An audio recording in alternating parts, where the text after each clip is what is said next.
Did you ever wonder what the canon teams of Pokemon protagonists were? Let's have a look at Gold's real quick. Typhlosion? Okay, good start. Politoed? Very nice. Sudowoodo? Alright, a bit gimmicky. Sunflora?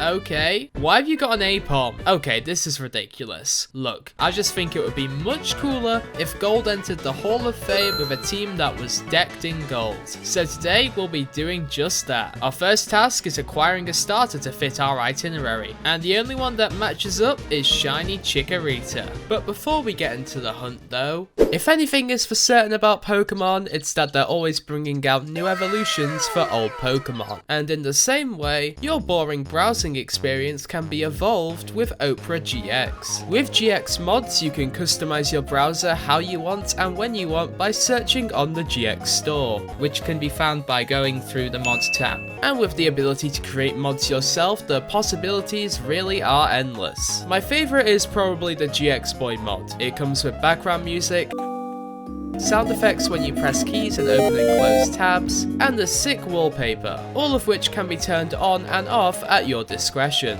All that is missing is some broken psychic types and I'm back in Gen 1. But I have to transfer all my bookmarks and everything.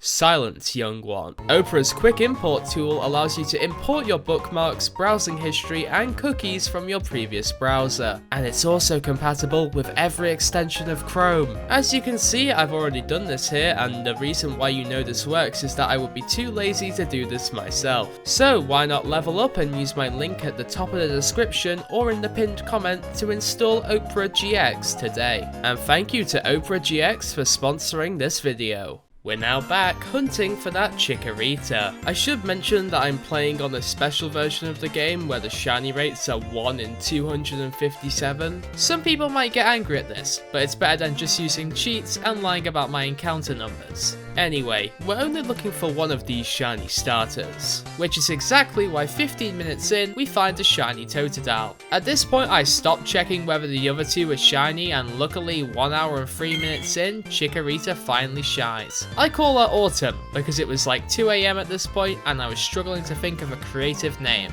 We then have to go visit Mr. Pokemon in what will be one of my most terrifying experiences ever. Because with no Pokeballs, walking through these routes with the shiny rates cranked so high gave us a pretty good chance of running into an uncatchable, potentially golden shiny. But luckily, no shinies were found. I wonder if that's ever been said before. Anyway, with balls in hand, we can go to Route 47 and catch the first Pokemon of the run. Turns out that autumn leaves and birds don't mix, so we'll need someone to clear out Falkner's flying types in the first gym. And just 13 minutes later, a shiny Geodude pops up from the ground. Alright, I'll go into the bag and... oh. I guess Professor Elm didn't like all the shiny starters I've reset over, so he's only given me one chance of catching this guy. So I do the unthinkable and poison a shiny Pokemon, and when it hits red health, it was time for the moment of truth.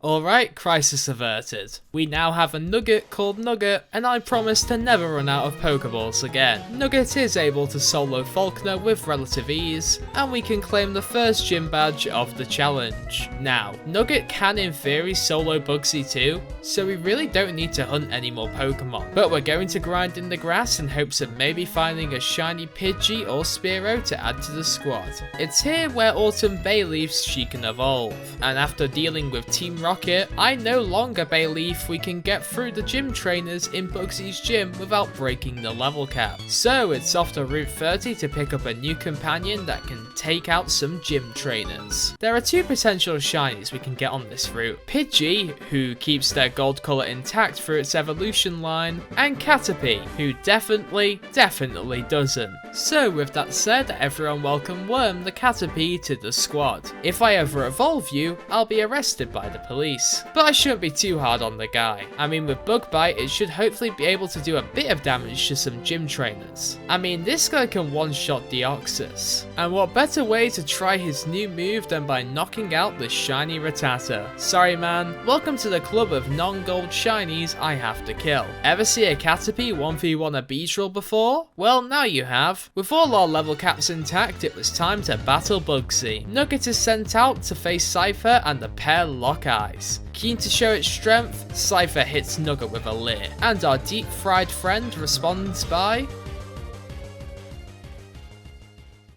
And that was the end of Bugsy. We then defeat our rival, who is cheating by the way and not using a full team of silver shiny Pokemon, but the fight ends with Nugget once again almost hitting the level cap, which means it's, once again, time for another team member. Luckily in Elex Forest we find a masochist who's willing to teach Autumn Headbutt. We can then find a Treatogram that has a 90% chance of either producing a shiny Hoot Hoot, Noctowl, or Pineco. 1 hour and 1 severe concussion for Autumn later, and it's Pineco that falls out of the tree. We catch it, and luckily so, as I was unaware this whole time that it had self-destruct.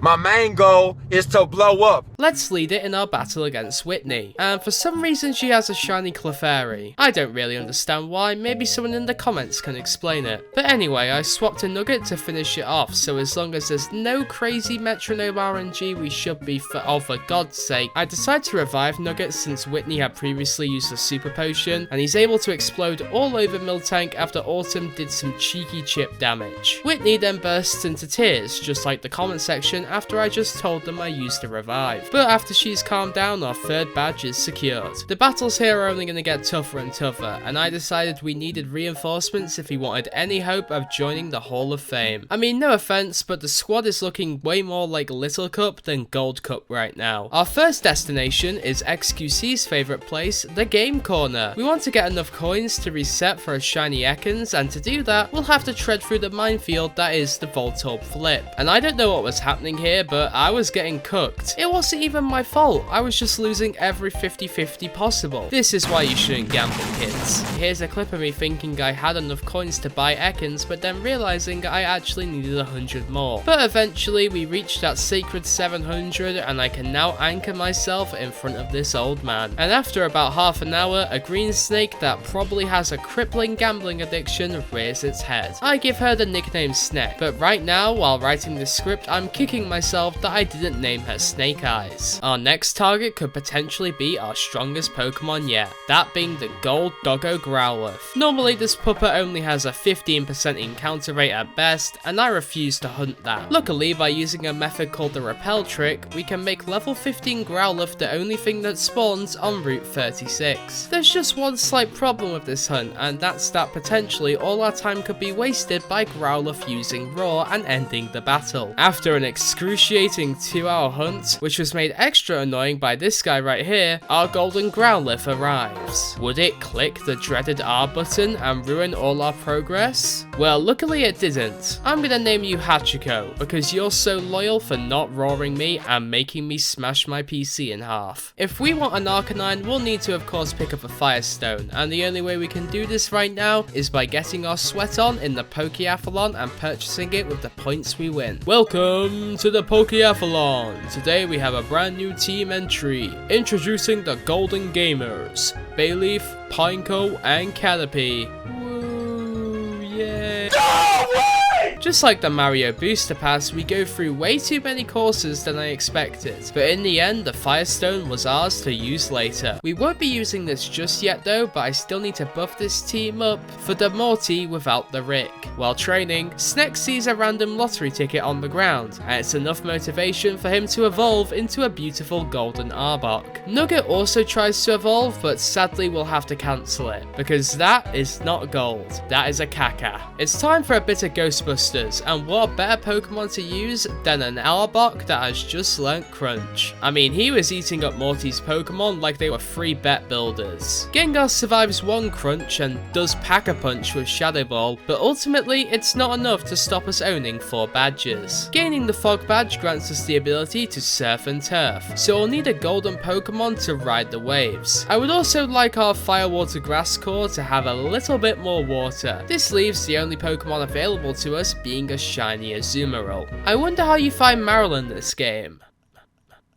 Oh, yeah, there's no way on God's green earth I'm hunting a 1% encounter rate Pokemon. So it's time to take matters into our own hands. Or should I say, our own eggs. Step 1 is to catch a Marill, which takes 34 minutes to find. That's less time than some of the shinies have taken in this challenge so far. Step 2 is to catch a Ditto, and step 3 is to breed the 2 of them together. I'm also going to catch a Magmar for Flame Body, but I'm never going to use it in battle. Step 4 is the simple one. Hatch Marill eggs until one shines. It looks for certain that we'll at least be solving the Marill population problem. 55 eggs in though, and our shiny Marill breaks free like a Queen song. Obviously I'm calling them Easter because, you know, bunnies and eggs and that. But we now have 7 shinies, which means 1 is on the chopping block. Sorry Worm, you've been a team player, but I really can't afford to bring a Caterpie to Lance. Easter learns how to surf and evolves into an Azumarill after reaching level 18.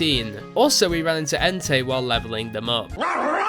Smile for the camera, we've landed on the shores of Cinnawood. Before Chuck, we'll need to go jellyfishing for Tentacool, which is the best way to grind XP at this point of the game. During this training arc, Pineco becomes fortified into a fortress, and everyone gets to the level cap except for Nugget, who I couldn't be bothered to grind against a mob of water types. We begin by trying out our new Nugget by having her set up spikes at the feet of Primeape, but now there's a lot of feet because it's spamming double team. Turns out Chuck is an evasion Andy and attempts to combo this with Focus Punch, a move that only works if you can't hit your opponent. But our new evolution is too wise to be fooled and Mirror Shot turns Primeape into an Annihilate. Sadly though, she's not wise enough to stop getting hypnotized by a Poliwrath. I swap the Snake who tanks a Focus Punch, glares the oversized Tadpole, and then loads its special defense with Acid before falling to a Body Slam. This allows Autumn's magical leaves to fall down on Poliwrath and serve it a KO.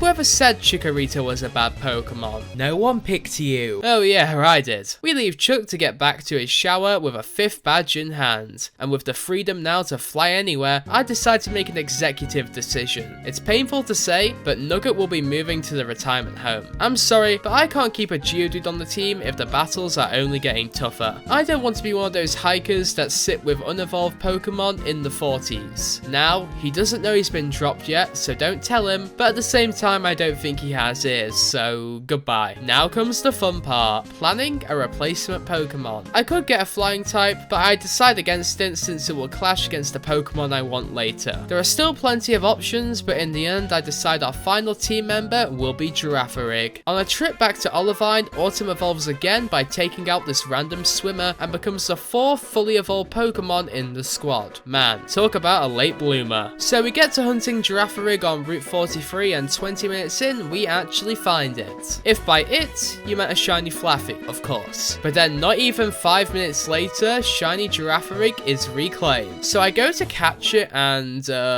and I promise to never run out of Pokeballs again. So yeah, that was a lie. Hey, Girafarig, you're fast, right? It says here that a giraffe's top speed is 60 kilometers per hour. Alright, this should work then. Your name shall be Chain Chomp. Also, I swear I've seen this guy on the streets of France earlier this month, but that doesn't matter. What matters now is we have a squad that will take us through the rest of the game. All there is to defeat the rest of the gyms, the Elite Four, and a war criminal. Sorry man, if you're not gold, you're not getting in the squad, but you can, I guess. We ruined Team Rocket's hideout, and sadly none of the Electrode you're forced to take out are shiny, because that would have been quite funny. Before rushing to challenging Price, we'll use Hachiko to battle a bunch of random trainers I skipped until he reaches level 34. Here he'll learn Flamethrower and also earn the right to become an Arcanine. Hey man, I'll have you know trauma dumping is not cool. Our joust with Captain Price begins with Nugget 2 setting up 3 layers of spikes before Chain Chomp clubs this seal. Chain Chomp then decides to recklessly fire a critical hit Psybeam while Piloswine sets up the hail. I then go to Hachiko to tank a critical hit Blizzard and finish it with Flamethrower, but thanks to the absolute cheese that is Snowcloak, we miss and eat a face full of mud.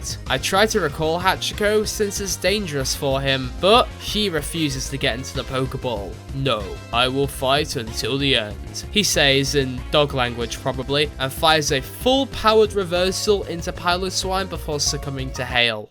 Psych, he survives on 1 HP and fires a second reversal into Dugong to finish. Oh shit, I forgot you had Ice Shard. So anyway, Autumn knocks out Dugong with Petal Dance and we have claimed our 6th badge. Always trying to be the hero. Thanks to Heart Gold's amazing game design, we can take on Jasmine and get our 7th badge almost immediately. Hachiko seemed keen to make up for the last battle considering he one-shot all of Jasmine's Pokemon with Flamethrower. And people tried to tell you old Pokemon games were hard. In the brief period I was in the gym, Team Rocket has somehow managed to take over the biggest radio tower in the region. We can't have them back stealing Pokemon. How will I make more in 30 seconds videos? So I guess we have to stop them. All the admins are dealt with pretty easily, but with Executive Archer, it was a bit trickier to hit the target. Haldor flinches Easter, but on the second bite, she refused to let her 54 siblings down and KOs with Surf. It's a different story with Houndoom though, who flinches, then crits me. And I don't know about you guys, but we don't have much that can take on this Hellhound. Luckily though, Sneck dodges a Firefang like it's Gambling Awareness Week and paralyzes Houndoom with Glare.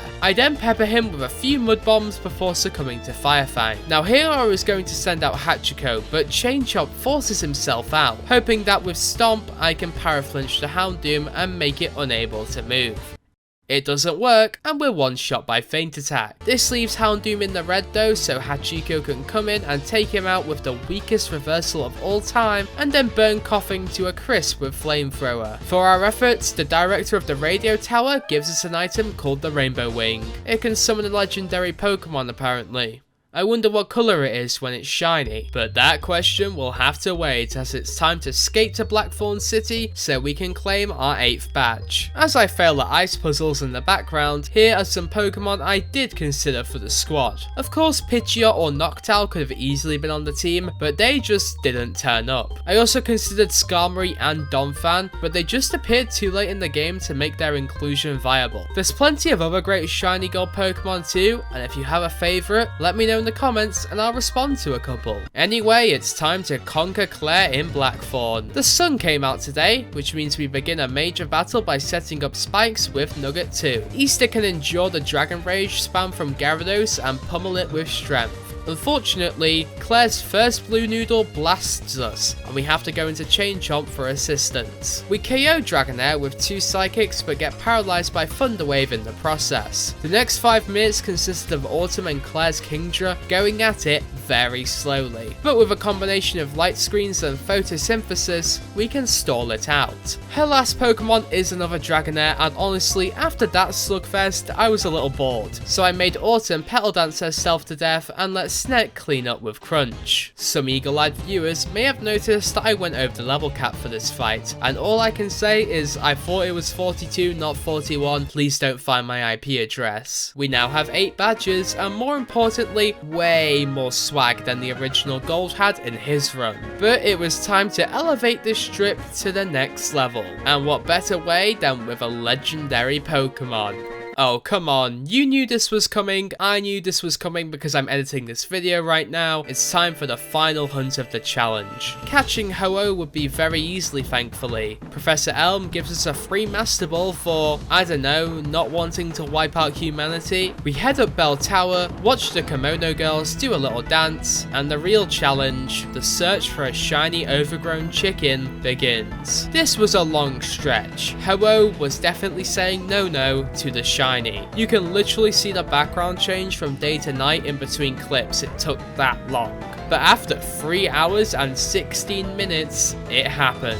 Ladies and gentlemen, if you please like to join me in welcoming our newest addition, Sunset, to the PC box where they'll spend the remainder of this challenge. Get destroyed, legendaries are cringe. So the only thing left to do now is head to Kanto and travel up that victory road. And just when I'm about to reach the Pokemon League, the redhead Cheat Silver spawns in looking for a scrap. It's time to remove this fraud from the game once and for all. Nugget 2 starts by making a delicious combo meal out of Sneasel and Kadabra. Typhlosion appears and of course instantly burns my Azumarill, which means I faint after taking it out with 2 waterfalls. His only silver Pokemon is burnt to a crisp by Hachiko, and so is his Haunter. And finally, yeah, for some reason his Golbat is shiny now too. I have no idea why, it's probably the same reason why Whitney's Clefairy was shiny though. But with that, there's now only 5 more trainers that stand between us and the Hall of Fame. It's time for my favourite part of Pokemon games, going back and picking up all the overpowered items you can now access to make your team better. So without further ado, here's the squad for the Elite Four. Chain Chomp the Girafarig with Psychic, Crunch, Stomp and Thunderbolt. Easter the Azumarill with Strength, Waterfall, Ice Beam and Focus Punch. Hachiko the Arcanine with Flamethrower, Dragon Pulse, Extreme Speed and Reversal. Sneck the Arbok with Ice Fang,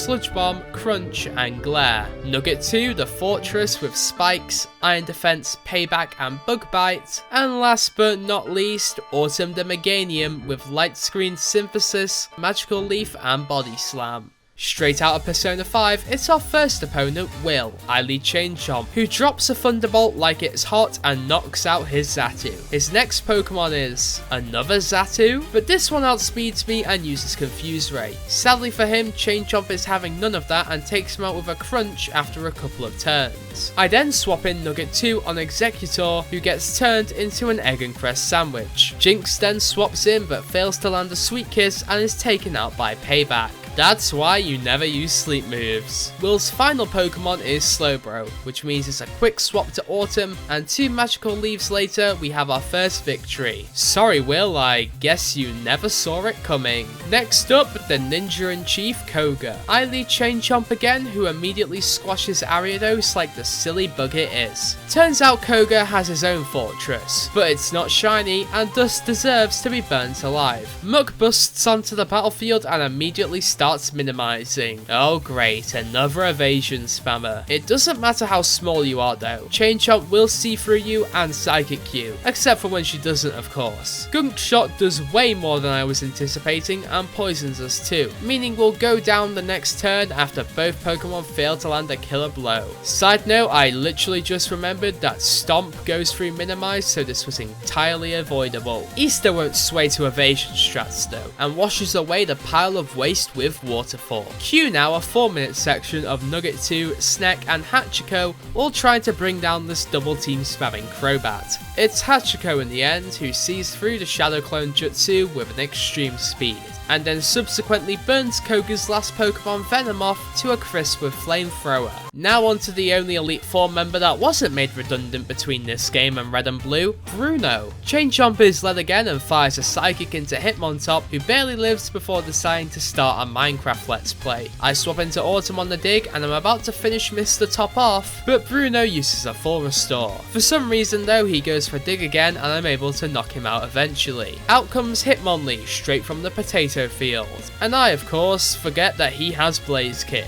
I also forget this thing will absolutely demolish you if you don't respect high jump kick, but thanks to a lucky critical hit we are bailed out by Hachiko. The most sorry excuse for an Elite Four Pokemon is next, and I swap to a Azumarill while it sets up Sandstorm. It then does the amount of damage you'd expect from a Pokemon with a worse attack stat than Nimble. Next is Hitmonchan, who fires off a Thunder Punch dealing decent damage to Easter, who retaliates with Waterfall. I then swap to Sneck hoping the Sandstorm would do enough damage, but he literally lives on 1 health. Sludge Bomb will definitely send him packing, and the same can be said for Machamp too, thanks to a critical hit. It's time to bring out the inner manager in me because our final Elite Four test is is against a Karen. While I'm getting my spikes up, her Umbreon decides to, of course, set up 1006 evasion boosts. But as we've seen before, Nugget 2 is way too wise to be fooled by some mere clones. But unlike we've seen before, Easter refuses to be flinched by a Houndoom, and the Waterfall plus Spikes combo puts this dog down. Karen's first non-dark type is incinerated by Hachiko, while her other one misses Focus Blast on Chain Chomp and then decides to go for Spike for some reason. And that was the tale of the most useless Gengar in history. Her last Pokemon is Murkrow, who, unsurprisingly, is instantly zapped by Thunderbolt. And that's the somewhat underwhelming Elite Four over. But I assure you, this final battle against Lance will not disappoint at all. Before we begin, I swapped Nugget 2's moveset, so he has Rock Tomb over Spikes, because Lance is a glorified bird keeper. The battle starts with our most commonly Chain Chomp facing down the Gyarados. Instinctively, the Thunderbolt button is pressed, and just like that, our most important battle was instantly a 6 versus 5. Aerodactyl comes in, hoping to chow down on a Chain Chomp sandwich, but instead, he gets a mouthful of Nugget. We then set up an Iron Defense and dodge a myriad of crits and Rock Slide flinches to deal slight damage back with Payback and Rock Tomb. It's about this point I really wish the Gyro Ball TM wasn't in Kanto, but we managed to put this fossil back in the ground eventually. The simplest Pokemon to take out was Charizard. Easter tanks a Fire Fang and Shadow Claw and washes Charizard away. That was the easy part. Now it's time to talk about the Dragonites. Dragon number 1 has Thunder and uses it to instantly fry Easter like an egg. I then fish for a Body Slam paralysis with Autumn, and the old timers luck pulls through and we actually get it. I then try to heal with Synthesis until a full paralysis happens and we can attack again, but I'm punished and one shot by the subsequent critical hit Dragon Rush. Snack hedges all his bets on getting a Paraflinch with Ice Fang, but we come up dry and he is one shot by Dragon Rush too. This guy has taken out 3 of our Pokemon within 4 turns, and there was 2 more of him in the back too. Honestly, I have no idea how we're going to win this. It's Hachiko's turn to brave the battlefield. Dragon Pulse should finish off the weakened dragon, but a full restore is used by Lance. What makes matters worse is 2 pulses barely misses the knockout and we're paralyzed as a result. Hachiko succumbs to paralysis and can't get moving to defeat Dragonite with extreme speed.